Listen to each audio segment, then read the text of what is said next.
Muy buenos días, chicas y chicos. Vamos a empezar ahora con la clase de aparato genital femenino. Es una clase bastante larga, así que la dividimos en tres partes. En una primera parte vamos a hablar de las generalidades y del ovario. En una segunda parte vamos a hablar de las trompas de falopio y el cuerpo uterino. Y finalmente, en una tercera parte, vamos a dar todo lo relacionado a cuello uterino y glándula mamaria.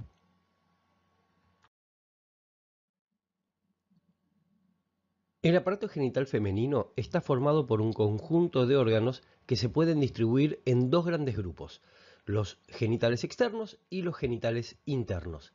Los genitales externos son el monte del pubis, labios mayores y menores, clítoris, vestíbulo, orificio de la vagina, el himen y el orificio uretral externo.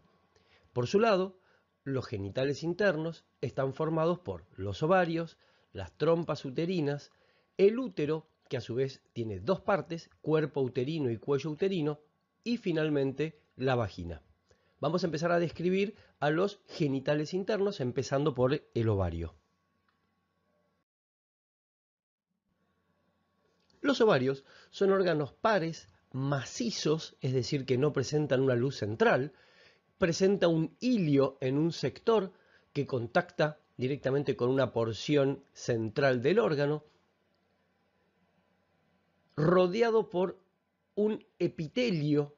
En lugar de ser una cápsula de tejido conectivo, es un epitelio, llamado epitelio ovárico germinativo, y en términos generales muestra dos grandes elementos, una corteza periférica y una médula bien central.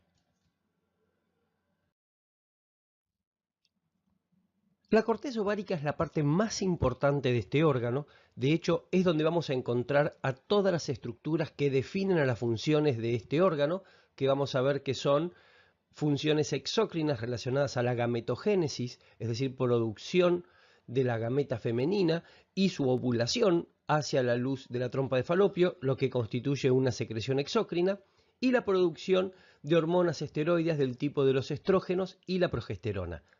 La médula es una región central del órgano que contacta con el hilio y que es rica en vasos sanguíneos, estructuras nerviosas y vasos linfáticos, justamente por esa función endocrina importante que tiene este órgano en lo que a la producción de hormonas esteroides del tipo de los estrógenos y la progesterona se refiere.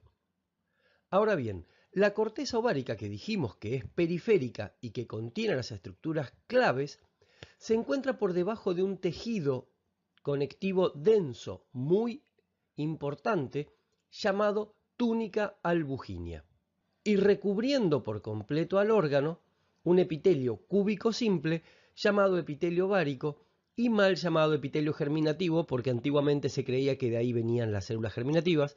Hoy en día queda claro que no. En embriología les explican bien en detalle cuáles son los orígenes de las células germinativas primigenias. Por eso no es correcto llamarlo como epitelio germinativo, sino que lo llamamos directamente epitelio ovárico.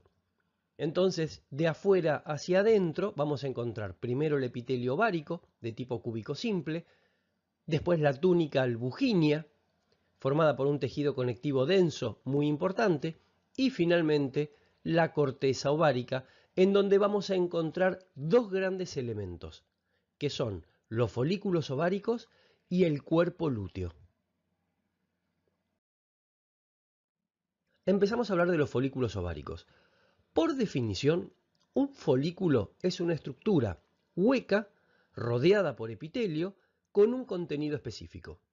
Así, por ejemplo, los folículos tiroideos tienen un epitelio folicular tiroideo y en su interior encontramos el coloide, que es la forma de almacenamiento extracelular de las hormonas tiroideas, a partir de la molécula tiroglobulina. En el caso particular de los folículos ováricos, se trata de unas estructuras huecas rodeadas por un epitelio llamado epitelio folicular o células de la granulosa, como veremos más adelante, y que en su interior vamos a encontrar, entre otras cosas, a un ovocito. Y dependiendo del tipo de folículo, ovocito de distinto estadio. Puede ser ovocito 1 u ovocito 2. Cada uno de los folículos tiene un tipo de ovocito específico que lo vamos a ir nombrando a medida que vayamos describiendo a cada uno de estos folículos. Una de las características llamativas de los folículos ováricos es justamente que a medida que los vamos nombrando son cada vez más grandes y cada vez menos en número. Es decir, los que más hay son el folículo primordial, le continúa el primario unilaminar, primario multilaminar le continúa, después el secundario y por último el terciario o maduro. Por encima del número, lo más llamativo y lo que más vamos a usar como dato diagnóstico es el tamaño y la ubicación dentro de la corteza ovárica. Resumiendo, los folículos ováricos son estructuras huecas que tienen un contenido interno y está dado por un ovocito como relevante e importante. Dependiendo de la estructura, hay distintos tipos de folículos y se llaman folículo primordial, primario unilaminar y multilaminar, secundario y terciario o maduro.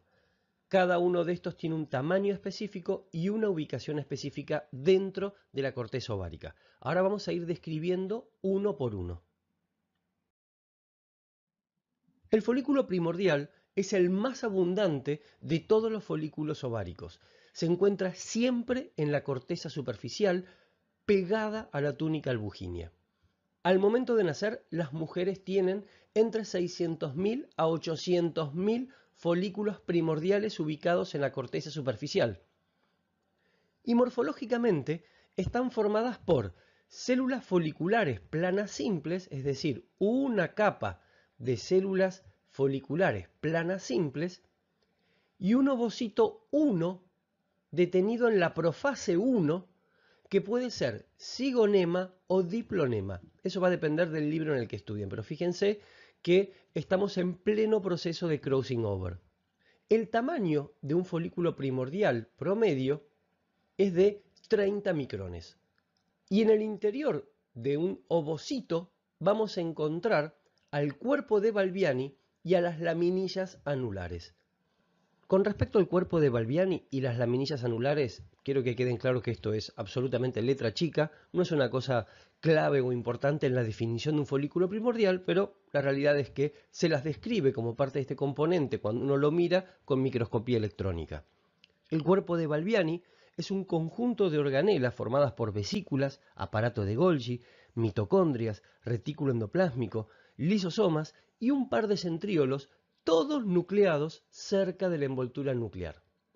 Y las laminillas anulares son un conjunto de membranas muy parecidas a la envoltura nuclear que se encuentran apiladas. Estas dos estructuras, que repito, se ven solamente con microscopía electrónica, se las describe dentro del folículo primordial.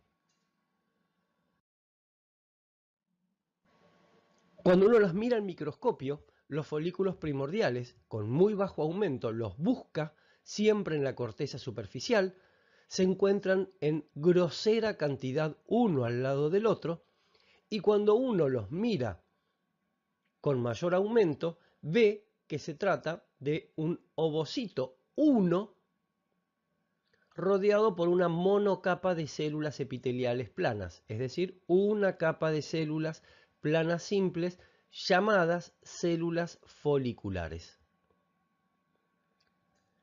Repito y recordemos, el ovocito que contiene el folículo primordial es un ovocito 1 detenido en profase 1 entre cigonema y diplonema, es decir, durante el crossing over. Este fenómeno de detención durante el crossing over es una de las causas que hace que mujeres mayores de 35 años aumenten el riesgo de tener alguna alteración cromosómica porque están detenidos en un momento muy importante de intercambio de información genética entre los cromosomas homólogos, que es el proceso llamado crossing over. El folículo primario unilaminar es el primer tipo de folículo que aparece cuando empieza el proceso de maduración folicular. Es decir, vamos a ver más adelante que a lo largo del ciclo sexual femenino, entre 5 y 20 folículos primordiales comienzan a madurar y su primera transformación es que las células planas simples de las células foliculares pasan a ser cúbicas simples. y en una sola capa. A estas células que Ross las llama todavía células foliculares, Brusco ya las llama células de la granulosa. Vamos a ver que se empieza a formar la teca por fuera, es decir, las células del estroma que rodean al folículo primario unilaminar comienzan a organizarse alrededor del folículo y comienzan a diferenciarse a células productoras de andrógenos, que son las células de la teca interna. También comienza a formarse la membrana pelúcida. Esta membrana pelúcida, por su alto contenido de hidratos de carbono, se puede teñir perfectamente con la técnica de Paz. Y el ovocito 1 presenta un tamaño de 50 a 80 micrones. Ahora, esta célula está creciendo en tamaño justamente porque está dándose el fenómeno de maduración folicular. ¿Qué tipo de ovocito tenemos? Repito, ovocito 1, pero este ovocito ya terminó el crossing over y está pasando por los distintos estadios de la meiosis 1. Resumiendo, un folículo primario unilaminar presenta una capa de células cúbicas simples llamadas células de la granulosa según Brusco o células foliculares según Ross.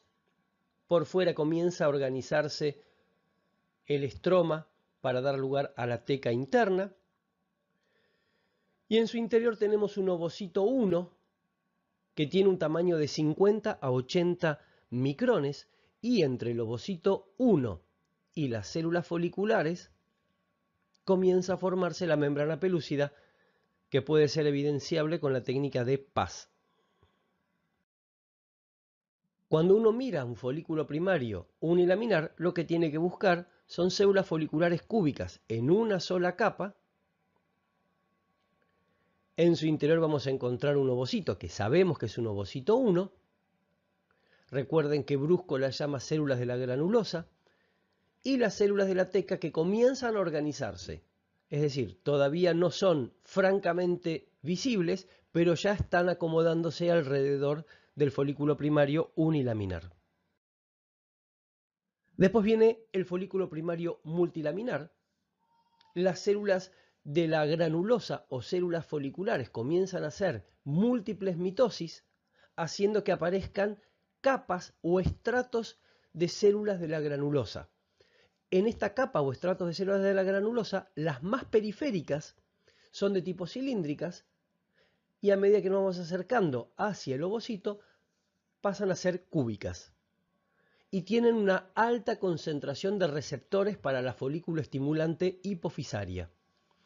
La hormona FSH va a tener como blanco de acción a las células de la granulosa de los folículos primarios multilaminares en adelante. Después, la teca está muy bien desarrollada. Vamos a ver que hay dos capas, una teca interna formada por unas células alargadas con característica ultraestructural de célula esteroideogénica. Es decir, ¿qué significa todo esto? Características de una célula productora de hormonas esteroideas. Recordemos que una célula que produce hormonas esteroideas presenta núcleo de cromatina laxa, citoplasma acidófilo pálido, gran cantidad de REL y mitocondrias con crestas tubulares con gotas de colesterol en su citoplasma.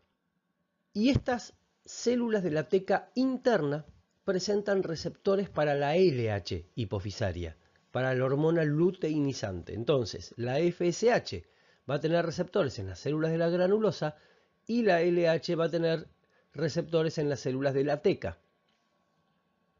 Un dato que es muy importante tener en cuenta, y es que las células de la teca están por fuera de la lámina basal. La lámina basal separa a las células de la granulosa de las células de la teca.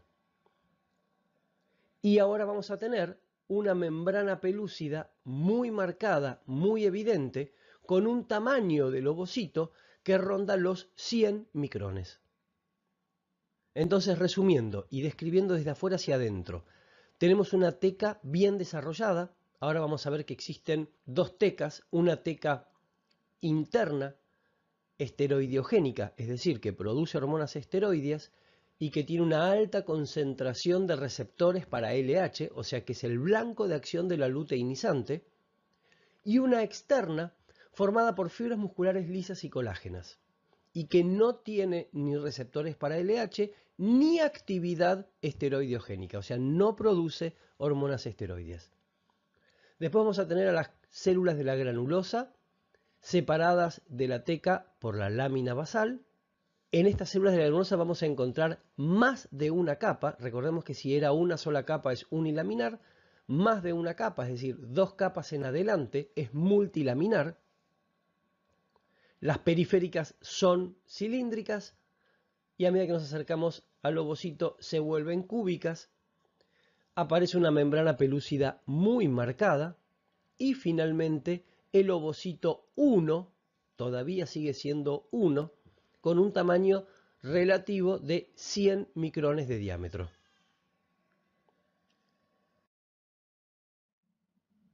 Cuando miramos al microscopio, encontramos que un folículo primario multilaminar tiene por fuera a las células de la teca, que corresponden a ese estroma reordenado y diferenciado para la esteroideogénesis. Después encontramos a las células de la granulosa en múltiples estratos, el ovocito 1 en su interior y separando el ovocito 1 de las células de la granulosa, la membrana pelúcida, que es esta línea delgada que hay acá separando el ovocito de las células de la granulosa. El siguiente folículo, el que le continúa al folículo primario multilaminar, es el folículo secundario. Existen distintos tipos de folículos secundarios y el primer evento que pone en evidencia que se trata de un folículo secundario es que comienzan a aparecer pequeñas cavidades entre las células de la granulosa que se llaman cuerpos de Cole-Exner y que se trata de una secreción líquida intercelular de tipo vacuolar, es una gran vacuola. Estas vacuolas o cuerpos de Cole-Exner van a ir fusionándose y van a formar una cavidad mayor llamada antro folicular. Y ese antro folicular va a ir creciendo en tamaño hasta tomar una posición bastante grande y cavitaria, haciendo que el ovocito quede unido en una especie de península de células de la granulosa llamado cúmulo ovóforo o cúmulo ovígero o cúmulus óforo. Por fuera de la lámina basal vamos a encontrar a la teca bien desarrollada, tanto la interna como la externa. Recordemos que la única que se identifica perfectamente es la interna, porque la externa ya no se puede diferenciar del estroma circundante. Y lo llamativo es que el ovocito ahora es un ovocito 2. Y ese ovocito 2 está rodeado por una membrana pelúcida bien importante. Entonces, para ser un folículo secundario, el primer evento que lo define es la aparición de pequeñas vacuolas o cuerpos de Cole-Exner. Esos cuerpos van a ir fusionándose y van a formar cavidades de tamaño mayor, llamado antro folicular, y en un momento el antro folicular adquiere una forma que hace que el ovocito quede con la membrana pelúcida rodeándola y una capa de células de la granulosa por fuera, unidos por una estructura llamada cúmulo ovóforo, cúmulo ovígero o cúmulus óforo. Cuando uno lo mira al microscopio, vamos a ver que encontrar cuerpos de Cole-Exner hacen al diagnóstico de folículo secundario. También la aparición de cuerpos de Cole-Exner de mayor tamaño que van a ir fusionándose para dar lugar a una cavidad mucho mayor llamada antro folicular. Y ese antro folicular limita al ovocito unido por células de la granulosa en el cúmulus oóforo o cúmulo ovígero. Y el último folículo es el folículo terciario o de De Graaf. Este folículo maduro, terciario o de De Graaf, es igual al secundario en los estadios finales. Es decir, desde afuera hacia adentro tenemos a las células de la teca, a la membrana basal, las células de la granulosa que forman el cúmulus oóforo o cúmulo ovígero, que contiene al ovocito 2 con su membrana pelúcida y un antro folicular muy marcado. Ahora, este folículo terciario tiene un tamaño que ocupa toda la corteza y hace relieve en la superficie ovárica. Y muy llamativamente, previo a la ovulación, se produce un corte del cúmulus oóforo, cúmulo ovígero, haciendo que quede flotando las células que rodean al ovocito, es decir, las células de la granulosa que rodean al ovocito, la membrana pelúcida y el ovocito 2 detenido en metafase. Recordemos que ahora estas células de la granulosa que rodean y que están formando parte de la estructura que flota en el antro folicular pasan a llamarse corona radiata. Entonces vamos a tener flotando a las estructuras que se van a ovular y están formadas por la corona radiata, membrana pelúcida y el ovocito 2 en estadio de metafase 2. Cuando uno lo mira al microscopio, ve a una estructura con un antro folicular muy marcado, un cúmulus oóforo bien evidente, el ovocito 2 metido en el interior, las células de la granulosa formando la pared del folículo terciario y por fuera finalmente encontramos a las células de la teca. Recordemos, como siempre les decimos, solamente es visible e identificable a las células de la teca interna, porque las de la teca externa se confunden con el estroma que hay alrededor de los folículos. Y después se produce la ovulación. La ovulación está marcado por un punto de adelgazamiento de la pared del ovario llamado estigma folicular o mácula pelúcida. Ese estigma es una zona en donde el contacto entre la cavidad folicular y el exterior es mínimo y cuando se produce la ovulación se libera el contenido del líquido folicular, es decir, del líquido antral, que arrastra al ovocito con su membrana pelúcida y las células de la corona radiata que estaba flotando en su interior. Recordemos que para que se produzca una ovulación se requiere 24 horas antes que haya un pico de la hormona luteinizante, que es una condición que garantiza una correcta ovulación. Y cuando se produce la ovulación, que es la salida del líquido antral que arrastra al ovocito 2 detenido en metafase 2 con su membrana pelúcida y las células de la corona radiata, todo el remanente folicular, es decir, todo lo que quedó del folículo, que son el resto de las células de la granulosa de la pared y las células de la teca, se va a diferenciar y van a dar lugar a células esteroideogénicas. Se van a diferenciar a células productoras de hormonas esteroideas. Y como tenemos células de la granulosa y células de la teca, las células de la granulosa se van a diferenciar a las células granoluteínicas que van a producir andrógenos y progesterona, y las células de la teca que se encontraban por fuera se van a diferenciar y van a producir las células tecoluteínicas que producen estrógenos, progesterona y la inhibina para inhibir el eje. El cuerpo lúteo puede ser estimulado por la hormona luteinizante para que produzca fundamentalmente progesterona, pero recordemos que también produce estrógenos, inhibina y andrógenos, y también puede ser estimulada, como lo vieron en embriología, por la gonadotrofina coriónica humana o HCG. La HCG, que es la hormona del embarazo, producida por las células del trofoblasto, es la que se va a encargar de estimular al cuerpo lúteo para que siga produciendo progesterona y mantenga el útero en estadio secretor. Y cuando el cuerpo lúteo comienza a involucionar, cuando no se produjo la fecundación que genera la producción de la gonadotrofina coriónica humana, se produce el llamado cuerpo lúteo de la menstruación, que es un cuerpo lúteo que comienza a involucionar y se transforma en el llamado corpus albicans. El corpus albicans es el cuerpo lúteo degenerado por fenómenos apoptóticos. Cuando uno lo mira al microscopio, ve que se trata de una gran masa celular formada por células de menor tamaño y células de mayor tamaño. Las de menor tamaño son las células tecoluteínicas y las de mayor tamaño son las granoluteínicas. Sin embargo, fíjense que respetan el modelo de ser una célula productora de hormonas esteroides. Núcleos de cromatina laxa con el nucleolo evidente, ahí podemos ver el punto negro correspondiente al nucleolo, un citoplasma acidófilo pálido, y cuando uno mira con microscopía electrónica, va a haber un REL, mitocondrias con crestas tubulares y gotas de inclusión de colesterol.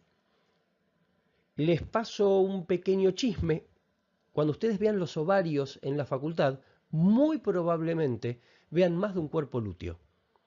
Un cuerpo lúteo, recordemos, es una estructura pluricelular formada por lo que queda de lo que se ovuló.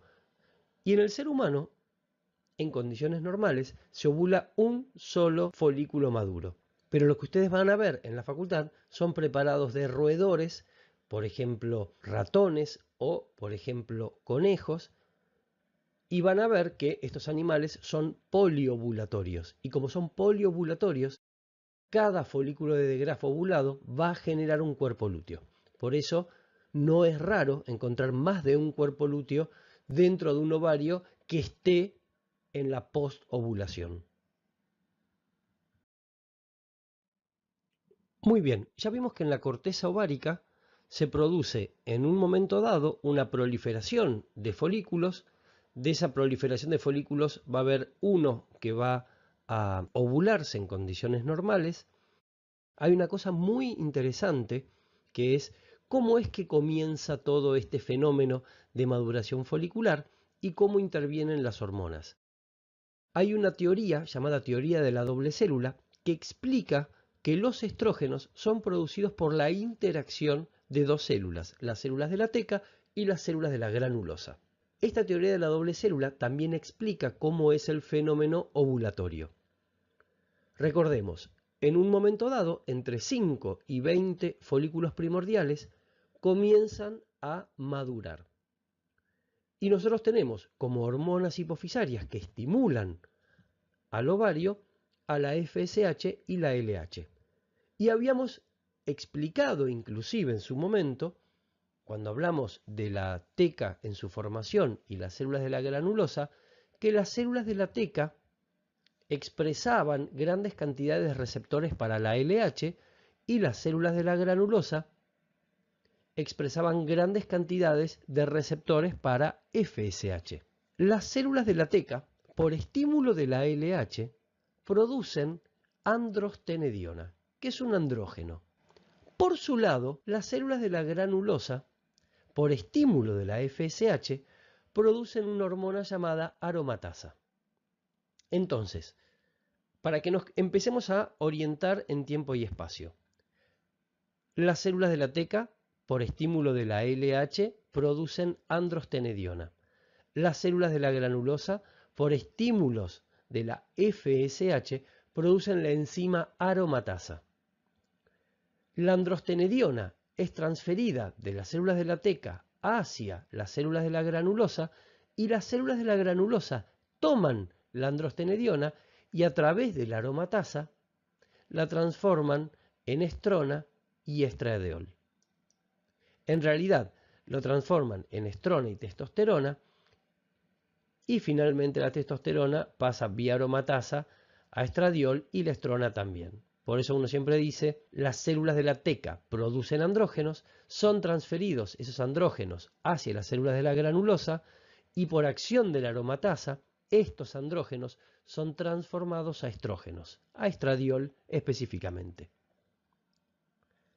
Ahora, este es un fenómeno cualitativo, es decir, yo lo que acabo de describir es que una célula, por acción de una hormona, produce otra hormona que va a ser transferida a otra célula y esa otra célula, por acción de una enzima llamada aromatasa, agarra esos andrógenos y los transforma en estrógenos.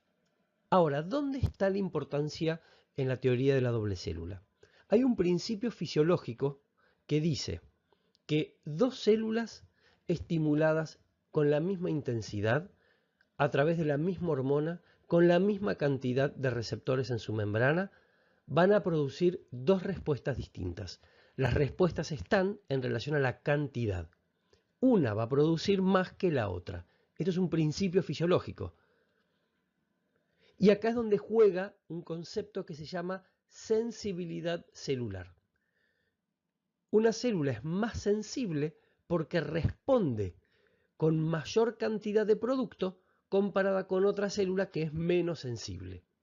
Y acá lo que interesa es no solo cuánto de andrógenos se produce, sino de cuánto de aromatasa se produce para producir estrógenos. Por una cuestión muy simple. Las células de la teca van a producir grandes concentraciones de andrógenos en forma de androstenediona y se lo van a transferir a las células de la granulosa. Las células de la granulosa van a empezar a acumular androstenediona y por acción de la aromatasa lo van a ir transformando en estrógenos. Pero se requiere una gran cantidad de aromatasa para que todos los andrógenos recibidos se transformen en estrógenos. Si no se produce eso, es decir, si no se produce la suficiente cantidad de aromatasa, va a empezar a acumularse androstenediona en las células de la granulosa. Entonces, vamos a tener células que son muy sensibles y van a producir una gran cantidad de aromatasa suficiente para transformar a todos los andrógenos recibidos en estrógenos, y van a haber células de la granulosa, es decir, van a haber folículos cuyas células de la granulosa no van a ser lo suficientemente sensibles y no van a producir la concentración suficiente de aromatasa para transformar toda la androstenediona en estradiol. ¿Cuál es la importancia de todo esto?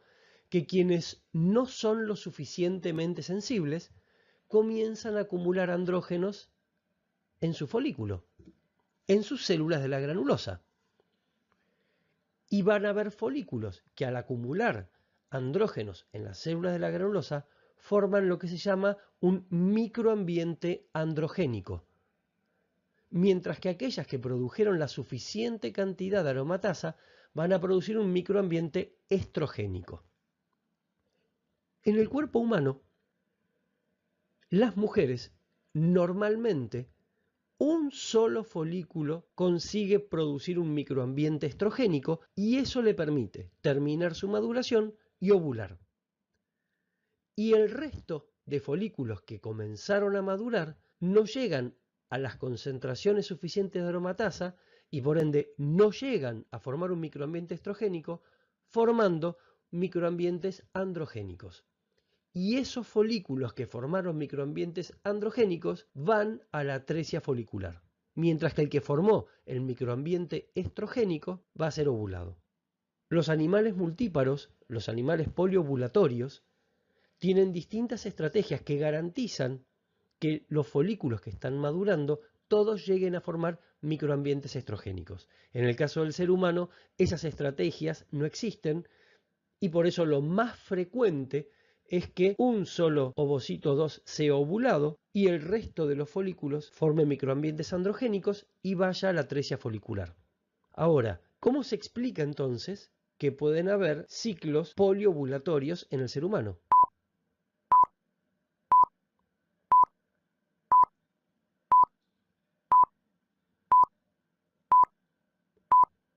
Bien, si más de un folículo llegó al microambiente estrogénico, es decir, tuvo la suficiente sensibilidad como para producir una cantidad de aromatasa que le permita transformar todos los andrógenos en estrógenos, van a ovularse todos esos folículos. Lo mismo explicaría qué condiciones se tiene que dar para que haya ciclos anovulatorios, es decir, ciclos en donde no haya una ovulación. Y esto se da porque ninguno de los folículos llegó a producir la suficiente cantidad de aromatasa que permita formar un microambiente estrogénico. Y como todos produjeron microambientes androgénicos, se produce la atresia folicular. Y cuando uno mira un folículo atrésico, que es producto de estos microambientes androgénicos que veníamos hablando, se produce el fenómeno de degeneración folicular. Esta degeneración folicular está comandada fundamentalmente por apoptosis de células de la granulosa. Y esa apoptosis, recordemos, que es una formación de cuerpos apoptóticos a partir de una fragmentación de la célula que va a ser fagocitada por macrófagos regionales y después el estroma va a ocupar los espacios ocupados. Hay una característica histológica muy llamativa en los estadios finales de la atresia folicular, que es que la membrana basal del folículo puede engrosarse y hialinizarse, es decir, volverse más hialina, más acidófila intensa, formando la llamada membrana vítrea. Y cuando uno evalúa el eje hipotálamo hipófiso ovárico, recordemos que la FSH estimula las células de la granulosa a que produzcan aromatasa y la LH estimula a las células de la teca que produzcan androstenediona y también estimula el cuerpo lúteo a que produzca progesterona, inhibina, estrógenos y andrógenos. La inhibina, fíjense que va a ser un feedback negativo a nivel de la hipófisis, a nivel de las células gonadotropas, y los estrógenos y la progesterona fundamentalmente van a ser un feedback negativo a nivel de la hipófisis y a nivel del hipotálamo. Los estrógenos tienen una cosa muy llamativa, que es que producen un feedback positivo 48 horas antes de la ovulación, haciendo que a las 24 horas aparezca ese famoso pico de la LH. El pico de la LH se produce por un feedback positivo por parte de los estrógenos y que permiten una correcta ovulación para que se forme el cuerpo lúteo y comience a producirse progesterona en gran cantidad que va a inhibir al eje a nivel de la hipófisis y a nivel del hipotálamo. Excelente, terminamos el primer órgano. Es un tema bastante rico en la descripción, no solo histológica, sino histofisiológica, así que nos merecemos un pequeño descanso y continuamos con la segunda parte. Nos vemos más tarde, gente. Hasta luego.